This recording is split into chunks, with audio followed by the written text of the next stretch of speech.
Mario is one of the most widely known characters in gaming. With each installment comes a new revolutionary platformer that redefines how the player plays. I'm sure you can figure for yourself that ranking his best games is no easy task, seeing as Mario has made an appearance in over 200 games over the course of 35 years. While it was a challenge, I managed to rank my personal favorites determined on the amount of fun I had while playing them. Only one rule: the game must have Mario in it. That being said, let's hop right into this.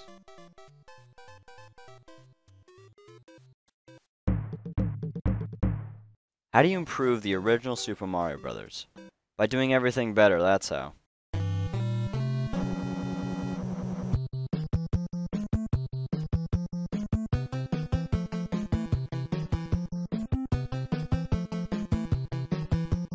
Super Mario Bros. 3 adds bigger and grander worlds to explore, harder and more challenging stages, and a ton of new power-ups. Combine this with the incredible graphics and one of the smoothest 2D controlling Mario games ever created, and you've set yourself up for perfection.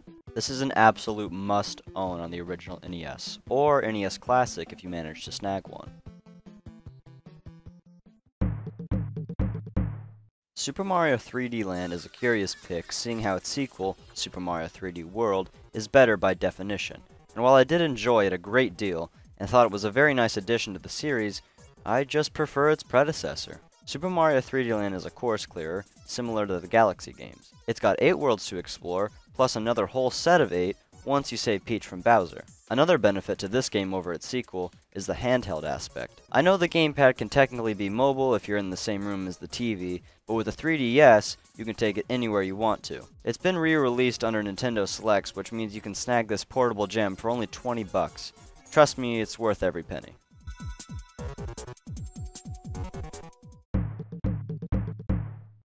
New Super Mario World, created especially for the Super Nintendo Entertainment System. It's a bit more exciting, a bit more challenging, a bit more graphic, a bit more colorful, a bit more realistic, a bit more levels, a bit more secret, a bit more enemies, a bit more friends, a bit more sound, a bit hotter, a bit cooler, a bit weird, a bit more revolutionary, a bit more Mario, a bit more of what you want. It's 16-bit, and it's yours only if you get new Super Nintendo. Now you're playing with power, superpower. Ah, that commercial gets me every time. Super Mario World was the reason to buy a Super Nintendo. The overworld was enormous, each level had tons of secrets, each world had an outstanding soundtrack, and the inclusion of everyone's favorite dinosaur, Yoshi. This game was the pioneer for a lot of tropes that future games would feature. Who knew that for just an extra 8 bits, this game would turn out to be such a huge upgrade from the original Mario games?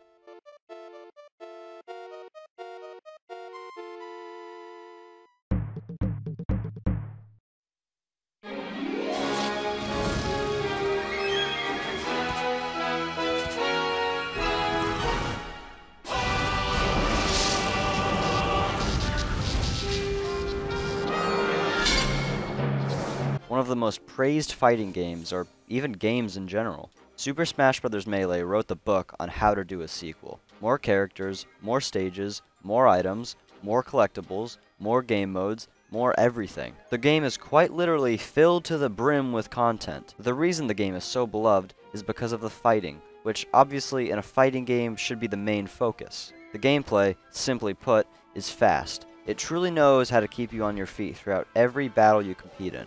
And what's Melee without tournaments? People are still competing in Melee tournaments across the world. That's how much of an impact this game has. A nearly 17-year-old game still alive and growing. How many rests have we seen in the pocket from H-Box? Yeah, it's, wow, the side B up tilts have gotten Zane a lot of kills in this game here. Hands down the best Mario Kart game in the series. Mario Kart 8 Deluxe expands upon its base game, Mario Kart 8 for the Wii U, adding all the previous DLC plus a ton of other features. The visuals are stunning. Not a big surprise, as Nintendo loves to optimize their games heavily when making console exclusives. But even in portable mode, this game looks really good. This is the way Mario Kart should be played. It's going to be really hard for Nintendo to top this one.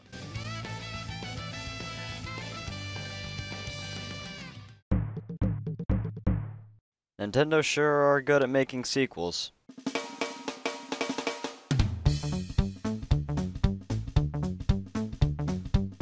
Similar to Melee, Galaxy 2 pushes the boundaries on what can be done in a sequel. We can all agree that the first Super Mario Galaxy game is a masterpiece, with addictive and fun worlds to explore, and a fully orchestrated soundtrack.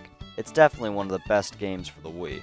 But what its sequel did is give us even more of the same thing, while adding even more features, like Yoshi. Seriously, why wasn't Yoshi in the first one? He fits so well in this game, and opens up so many doors to possibilities that the first one never got. This game is also longer, having more stages, more stars, more power-ups, and one hell of a final level. Seriously, I think this is the hardest level in any Mario game to date.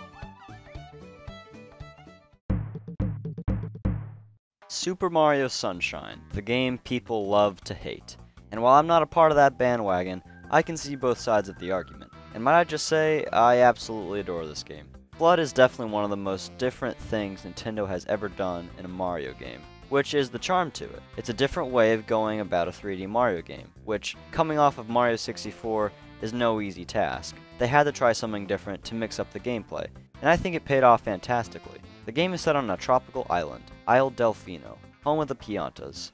Finally something other than toads. While there aren't as many worlds as 64, the scope and scale of each of these worlds is greater, and each world is just so creative. This game and all its creativity is the reason why I enjoy it so much.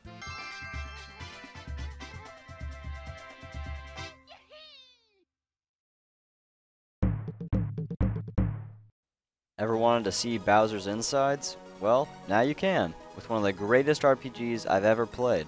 The Mario and Luigi series has always put out some genuine titles, but if I had to pick one, I'd definitely play Bowser's Inside Story first. This game is especially unique because not only is it from the two plumbers' perspectives, but Bowser himself. The different styles of fighting in this game are also done particularly well. Each character has their own stat upgrades, special moves, and items they can use. After each character increases in level, their stat number increases on every variable.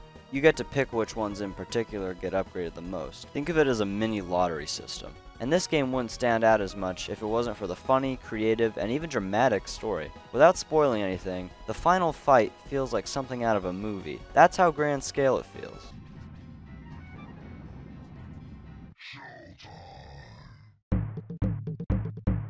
One of the first 3D platformers to get it right in every area. Super Mario 64 was revolutionary for the time, and I'm sure you've heard that one countless times before. The camera system was extremely intuitive, Lakitu following Mario's every move, while a little creepy if you think about it, works wonders. Every stage was designed brilliantly. Their layout and soundtrack too were memorable in their own right.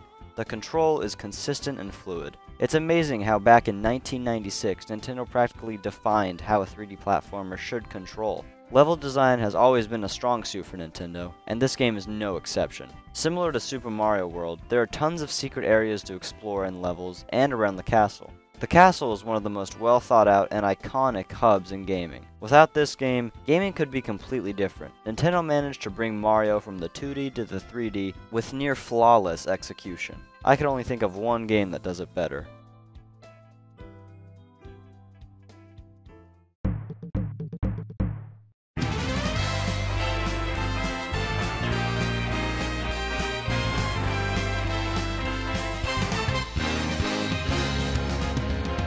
Super Mario Odyssey, the game I looked forward to all year long. Was it worth the wait? It was worth every second. Nintendo had been bragging that this would be the game to take the series back to its roots, back to the exploration of 64 and Sunshine. And yeah, I'd say they did a pretty okay job. To be blunt, this game is gigantic. Not only are the kingdoms large in scale, but filled to the brim with stuff to do. Finding power moons, purple coins, and even regular coins, which actually serve a bit of a purpose in this game, which is buying costumes. Costumes are a new addition to this game, and a welcome one at that. The last huge difference that you might notice are the captures. This game allows Mario to take his sidekick Cappy and possess living beings. I swear these Mario games keep getting more demonic. Nevertheless, it's an extremely fun mechanic that never gets old, allowing for near endless possibilities. This game was an absolute joy to play, and the great thing about it is the replay value. Nintendo adds updates each month to keep the game fresh for newcomers and returning players. This game is an absolute must-play if you own a Nintendo Switch. You have to experience this game. That is how good it is. I'm recommending it full force. It is a masterpiece, and it will be remembered for ages to come. Odyssey. Odyssey, Odyssey.